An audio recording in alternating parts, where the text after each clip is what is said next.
yun, hello guys. So another unboxing video tayo by yours truly and by Jotel's Toy Collectibles. Ang i-unboxing natin for today's video is TZT Studio Monkey D. Luffy 1/3 scale. So medyo malaki, mabigat to guys. So MISB, naka-ano tayo ng MISB condition na TZT Studio Luffy. So excited na ako guys. So isa to sa pinakamalaki ma-unbox ko.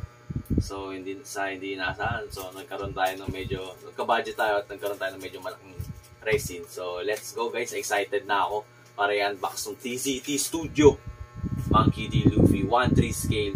So let's go, unbox na natin siya.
So yun guys, tapos na tayo mag-unbox. Na medyo nahirapan ako sa belt niya.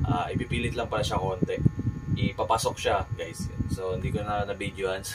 So pagod na rin kasi naalangan din ako. So napakaganda guys, napakaganda. Napaka-solid ng details papakita ko sa inyo. Napakalaki, napakaganda. Wala na akong masabi. Solid. So may isa pa siyang extrahan. Yan. Pwede natin pagpalitan siya, papakita sa video. Yan yung kung gaano kalaki. Diba?